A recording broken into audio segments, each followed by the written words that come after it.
नमस्कार। स्नातकोत्तर उत्तरार्ध के सभी छात्राओं का स्वागत है। ध्वनि परिवर्तन के कारण के पश्चात आज के हमारे इस वीडियो में हम ध्वनि परिवर्तन के स्वरूप और उनकी दिशाओं पर बात करेंगे। ध्वनि परिवर्तन कारण के पश्चात उसका कार्य आता है और कार्य का मतलब ये होता है कि ध्वनि परिवर्तन क्या होता है। ध्वनि परिवर्तन मुख्यतः दो प्रकार के होते हैं। एक स्वयंभू होता है, अपने आप परिवर्तन हो जाता है, जिसमें कोई विशेष परिवर्तन के बारे में चर्चा नहीं की जाती है। एक होता है प्रोद्भूत, यानी कि भाई ये जो विभिन्न कारण होते हैं जिनके कारणों से ध्वनि परिवर्तन की दिशाएं होती हैं, रूप परिवर्तित हो जाता है, बदल जाता है। तो इस दृष्टि से देखें तो हम विचार कर सकते हैं कि दो प्रमुख जो दिशाएं होती हैं, एक होता है लोप और एक होता है आगम। लोप होना यानी कि किसी स्वर व्यंजन या स्वर व्यंजन का लोप हो जाना, लुप्त हो जाना, धीरे धीरे अधिक प्रयोग या समय के साथ साथ कोई व्यंजन है या स्वर है या ध्वनि है, वो लोप हो जाती, लुप्त हो जाती है और ध्वनि बदल जाती है उसकी जगह। आगम का मतलब है कोई नई ध्वनि आ जाती है। तो सबसे पहले हम बात करेंगे लोप की कि कई बार क्या होता है कि जब हम बोलते हैं तो मुख सुख के कारण या शीघ्रता के कारण या स्वराघात के कारण, इन सभी के कारण, इसके प्रभाव से ध्वनियों का लोप हो जाता है। और भाषाओं में ध्वनि परिवर्तन की जो दिशाएं हैं या स्वरूप है, उसके सबसे बड़ा जो आधारभूत जो प्रवृत्ति होती है वो यही मिलती है लोप की। लोप तीन प्रकार के होते हैं: स्वर लोप, व्यंजन लोप और स्वर व्यंजन लोप। यानी कि तीन प्रकार के होते हैं: स्वर लोप, व्यंजन लोप और स्वर व्यंजन लोप। अब बात करेंगे हम सबसे पहले स्वर लोप की। स्वर लोप में जैसा कि आप समझते हैं कि स्वर जो 11 हैं, उन स्वरों का कहीं न कहीं लुप्त हो जाना। इसके भी तीन भेद हैं: आदि स्वर लोप, मध्य स्वर लोप और अंत्य स्वर लोप। यानी कि जिस प्रकार से आप उदाहरण के तौर पे आदि स्वर लोप का मतलब कोई भी जो शब्द है उसकी प्रथम ध्वनि का लुप्त हो जाना, प्रथम स्वर का लुप्त हो जाना। जैसे उदाहरण है अनाज का हरियाणवी में नाच कहने लगे, यानी कि ए स्वर है वो लुप्त हो गया। अगर जो शब्द है उसका बन गया गर, यानी कि ए ध्वनि जो स्वर ध्वनि है वो लोप हो गई। इसी प्रकार से अभ्यंतर को भीतर कहने लगे, ए जो स्वर ध्वनि है वो लोप हो गई। इसी प्रकार से दूसरा मध्य स्वर लोप। उच्चारण की दृष्टि से हम हिंदी में बहुत से जो शब्द हैं जिनके मध्य स्वर का लोप हो गया है, ये प्रवृत्ति हिंदी में ज़्यादा पाई जाती है। इसलिए जैसे हम देखते हैं बलदेव, बलदेव जो शब्द है, बलदेव शब्द है, उसमें ल जो स्वर है, स्वर युक्त जो व्यंजन है वो संपूर्ण है, लेकिन उच्चारण में हम हमको बलदेव कहने लगे। लगभग में गए लुप्त हो गए है, वो स्वर रहित हो गया है। कपड़ा है उसमें स्वर रहित हो गया है। इस प्रकार से मध्य स्वर लोप हो गए हैं। तीसरा है अंत्य स्वर लोप। अंत्य स्वर लोप का मतलब है कि किसी भी शब्द की अंतिम जो स्वर ध्वनि है उसका लुप्त हो जाना। इस दृष्टि से देखें तो अकारांत जो शब्दों में ए का स्वर है वो लुप्त हो गया। धीरे धीरे हिंदी में अकारांत शब्द व्यंजनांत हो गई, यानी कि स्वरांत होते हैं वो व्यंजन से अंत होने लगा। जैसे उदाहरण है आम, आम है वो शब्द है वो आम में ए की ध्वनि थी, लेकिन आजकल जो उच्चारण की दृष्टि से देखें तो ए रहित हो गई है, स्वर रहित हो गई है। जैसे राम है, दिल है, मार है, हम है, ये सारे के सारे जो हैं वो अंत्य स्वर लोप वाले उदाहरण हैं। उसके बाद दूसरा व्यंजन लोप। स्वर लोप के बाद व्यंजन लोप, यानी कि किसी भी शब्द में किसी भी व्यंजन का लुप्त हो जाना, उसको व्यंजन लोप कहते हैं। ये ध्वनि परिवर्तन की एक दिशा होती है। इसके भी 3 रूप होते हैं, आदि व्यंजन लोप, मध्य व्यंजन लोप और अंत्य व्यंजन लोप। कई बार हम क्या करते हैं, आदि व्यंजन लोप की बात करें कि उच्चारण की कठिनाई के कारण अनेक आदि व्यंजनों का अंग्रेजी बोलने में लोप हो चुका है, किंतु लिखने में अभी भी वे चल रहे हैं। जैसे साइकोलॉजी है, नो है, राइट है। तो इसी प्रकार से हिंदी में भी अनेक संस्कृत शब्द अपने आदि व्यंजन खोकर आए हैं।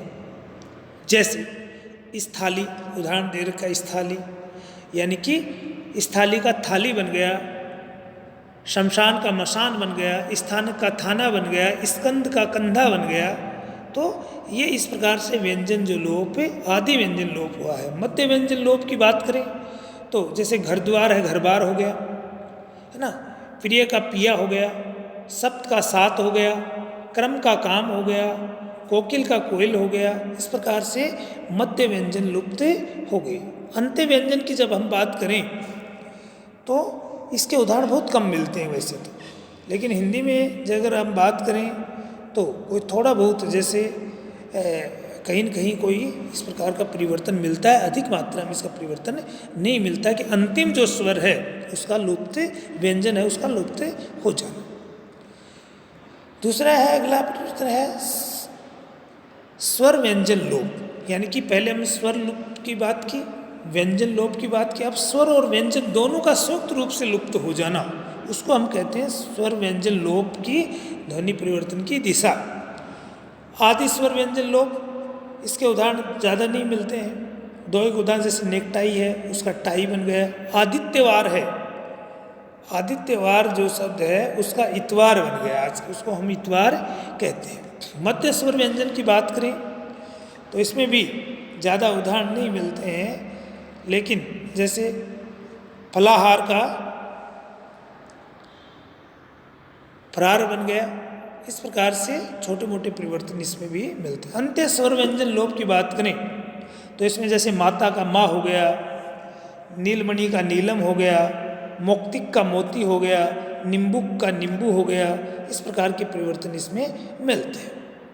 इसके बाद अगली जो ध्वनि परिवर्तन की जो दिशा है वो है समध्वनि लोप, यानी कि समध्वनि लोप का मतलब ये होता है कि किसी शब्द में यदि एक ही ध्वनि या ध्वनि समूह 2 बार आए तो एक का लोप हो जाता है, यानी कि पुनरावृत्ति हो, एक ही ध्वनि 2 बार आती है तो एक ध्वनि लुप्त हो जाती है, एक ध्वनि बची रहती है।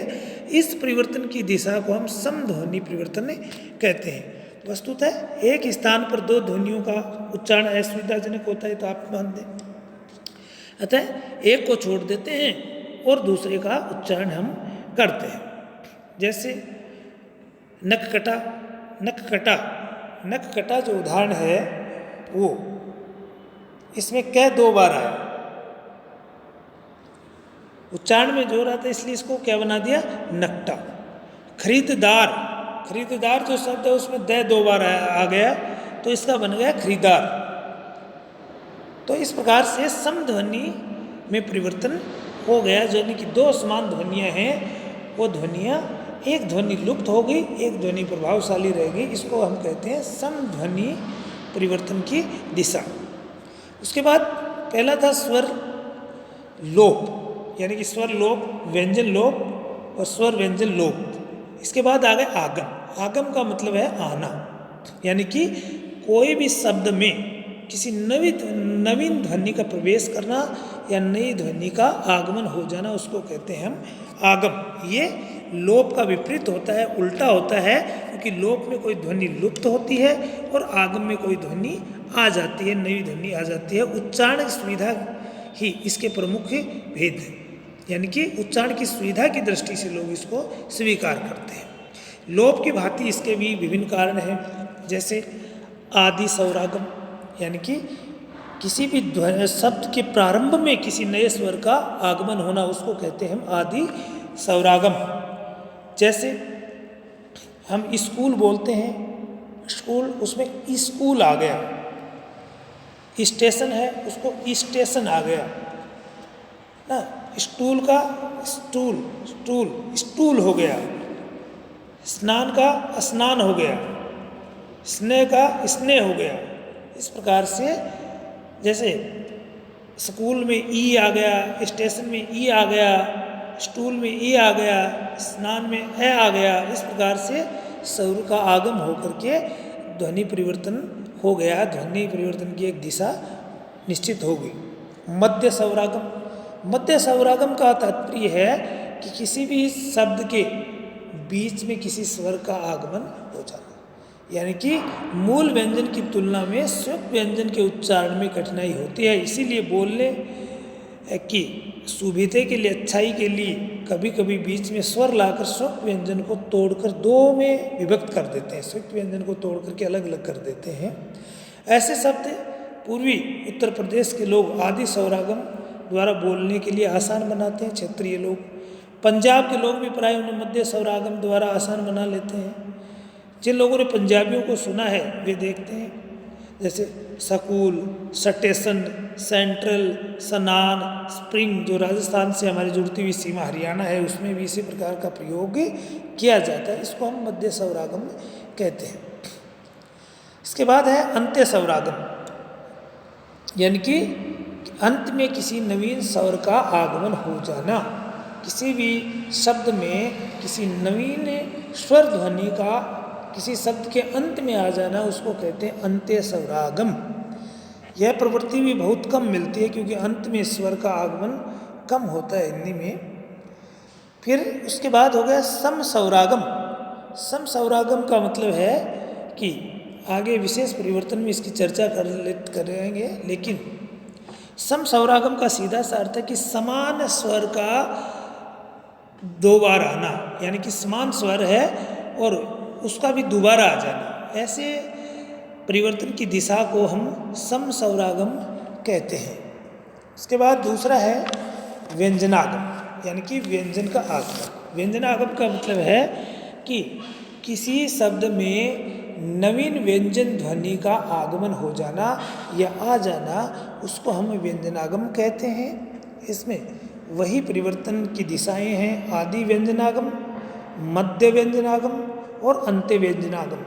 यानी कि किसी शब्द के प्रारंभ में किसी व्यंजन को कहा जाता है, नया व्यंजन जुड़ जाता है, व्यंजन ध्वनि जुड़ जाती है, उसको आदि व्यंजनागम कहते हैं। और इस आगम के उदाहरण बहुत कम मिलते हैं।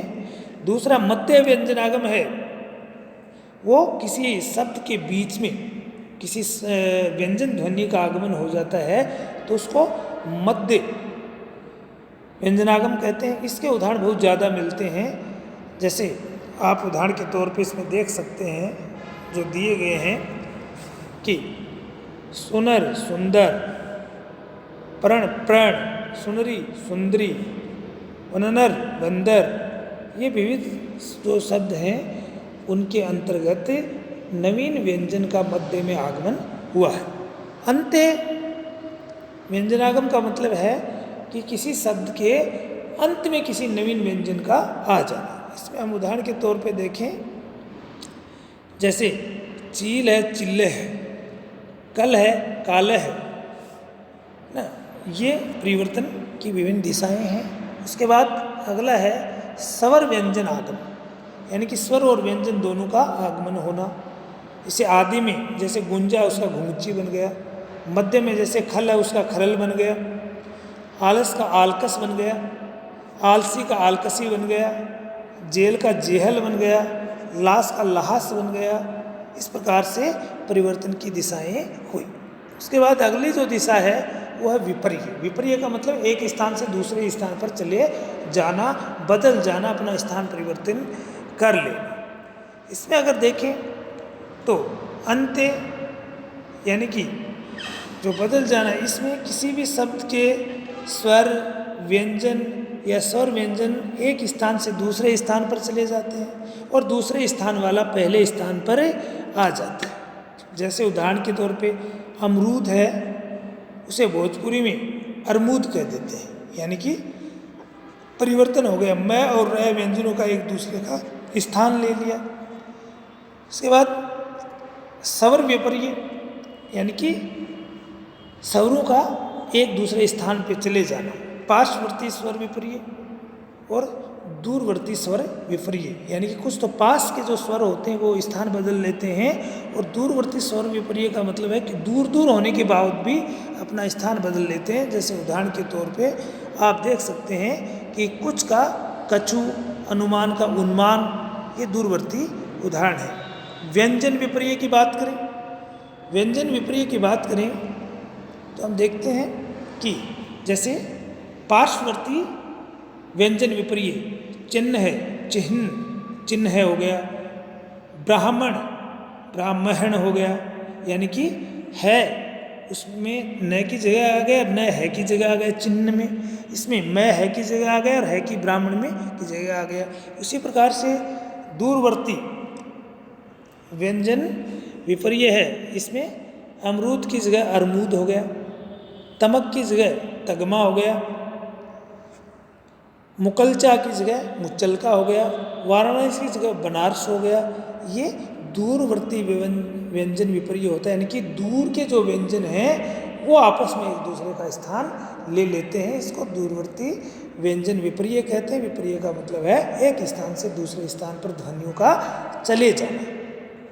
इसके बाद है एकांगी विपर्य। एकांगी विपर्य से तात्पर्य ये है कि पहले वाले में जब विपर्य की हम बात की तो उसमें हुआ कि एक ध्वनि का दूसरी ध्वनि के स्थान पे चले जाना, और पहले वाली जो ध्वनि है वो दूसरे वाले के स्थान पे चली जाती है, यानी कि ध्वनियाँ अपना स्थान बदल लेती हैं।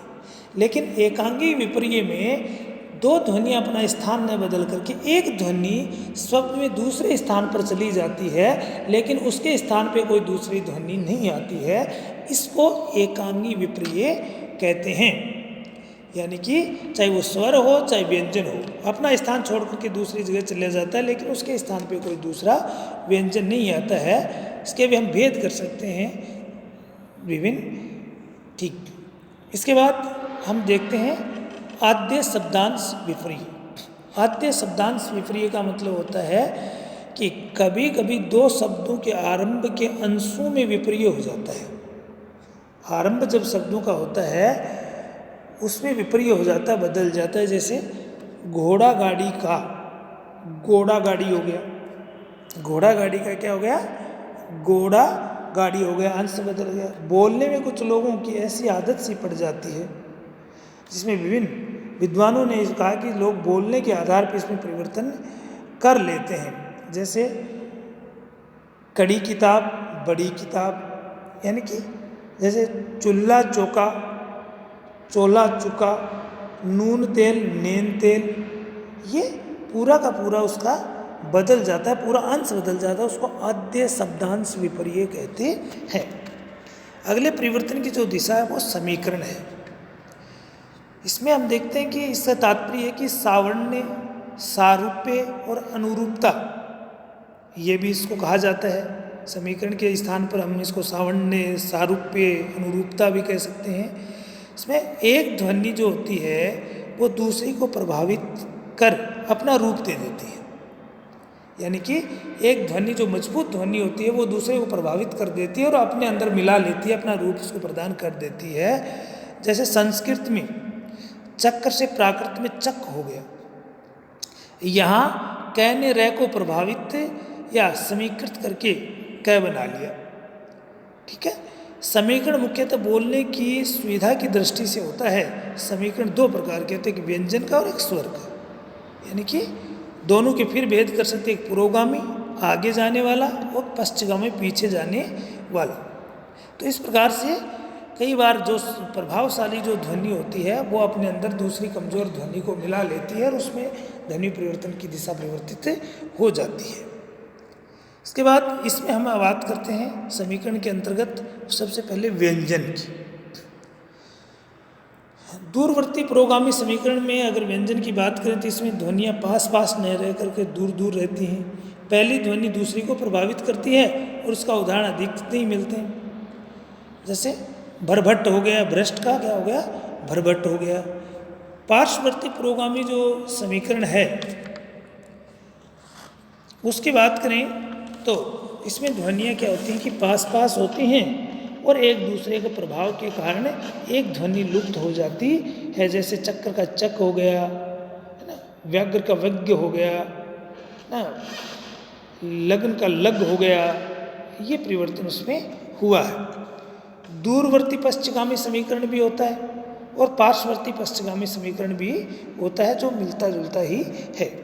व्यंजन के बाद हम स्वर की बात करें, स्वर के समीकरण की बात करें तो दूरवर्ती पुरोगामी समीकरण होता है स्वर के अंतर्गत। ऊपर के व्यंजन नियम की भांति इसमें भी प्रथम स्वर दूसरे को प्रभावित कर देता है। जैसे जुल्म है, उसका जुलम भी बन गया और जुलूम भी बन गया बोलचाल में। पूरब है, उसका पुरूप भी बन गया है। अगला है, अगली दिशा अपूर्ण समीकरण। कई बार समीकरण संपूर्ण न होकर के अधूरा रह जाता है और जिसके कारण भी ध्वनि परिवर्तन हो जाती है, उसकी दिशा बदल जाती है। जैसे नागपुर का नागपुर हो गया, है ना, इस प्रकार से डाकघर का डाकघर हो गया, जो उदाहरण के रूप में दिए गए हैं। उसके बाद अगली दिशा है ध्वनि परिवर्तन की दिशा विषमीकरण। यह समीकरण का बिल्कुल उल्टा है। इसमें दो एक सी ध्वनियों में एक ध्वनि किसी समान ध्वनि के प्रभाव से अपना स्वरूप छोड़कर दूसरी बन जाती है। इसका प्रमुख कारण सुनने वाले की ध्वनि पहचानने की सुविधा कहा जाता है। और भाषाओं में विस्मयकरण की प्रवृत्ति में मैं नहीं मानता, भोलानाथ तिवारी नहीं मानते हैं। उसके सारे उदाहरण सरलता से घोषीकरण, रे का लय का रे, न का लय का न में परिवर्तन आदि रखे जाते हैं। जैसे हम लड़का बोलते हैं, ब्रज भाषा में लड़का बोल देते हैं, लरिका बोल देते हैं, लय का रे बन जाता है। और ये का, जैसे यज्ञ बनता है, ये का जय बोल देते हैं। व्यंजन विस्मयकरण और स्वर विस्मयकरण दोनों इसके भेद होते हैं। व्यंजनों में अगर विषमता होती है, परिवर्तन होता है और बदलाव होता है तो उसको व्यंजन विस्मयकरण कहते हैं। और स्वर में अगर इस प्रकार का विस्मयकरण का प्रभाव होता है तो उसको स्वर विस्मयकरण कहते हैं। उसके बाद अगला है परिवर्तन की जो दिशा है वो संधि। संधि के बारे में व्याकरण में हम बहुत ज़्यादा पढ़ते हैं और इसे नियमों का भी विवेचन किया जाता है। ये स्वर और व्यंजन दोनों से संबंध रखते हैं और बहुत सी ध्वनियाँ जब दो शब्दों में संधि होती है तो बहुत सी ध्वनियाँ बदल जाती हैं, लुप्त हो जाती हैं, एक दूसरे में मिल जाती हैं। इसलिए संधि भी ध्वनि परिवर्तन की दिशाओं में महत्वपूर्ण कारण होता है ध्वनि परिवर्तन का। ऊष्मीकरण अगला कारण है ऊष्मीकरण। कभी कभी कुछ ध्वनियाँ ऊष्म से परिवर्तित हो जाती हैं। मूल क ध्वनि सप्तम वर्ग के ऊष्मीकृत है। इसी आधार पर भारोपीय भाषाओं में केंतुम और शतम दो वर्ग बनाए गए हैं। तो ये प्रभाव है। स्वतः अनुनासिकता, एक ध्वनि परिवर्तन की जो दिशा है वो है स्वतः अनुनासिकता। शब्दों के विकास में अनुनासिकता दो प्रकार से आ जाती है। एक तो सहकारण आती है, जैसे भंग भांग, चूच चौंच, कंपन कांपना, चंद्र चांद। और एक दूसरी होती है अकारण, जैसे भ्रू का भौं, श्वास का सांस। इस दूसरे प्रकार में हम पाते हैं कि बिना किसी प्रत्यक्ष कारण के अनुनासिकता आ जाती है। उदाहरणतः जैसे सर्प से सांप बन गया। यह मूल शब्द में अनुनासिकता नहीं थी किंतु सांप में है। इसी को स्वतः अनुनासिकता कहते हैं। यानी कि मूल शब्द में अनुनासिकता न होने के बावजूद भी उसके परिवर्तित जो रूप में अगर अनुनासिकता आ जाती है तो हम उसको स्वतः अनुनासिकता कहते हैं, जिसका उदाहरण सर्प और सांप है। ये स्वतः अनुनासिकता इसको हम कहते हैं। इसके बाद मात्रा भेद की बात करते हैं। ये भी ध्वनि परिवर्तन की दिशाओं में प्रमुख है। इसमें स्वर कभी हर्ष से दीर्घ और कभी दीर्घ से हर्ष हो जाते हैं। इन्हें स्वयंभू नहीं कहा जा सकता।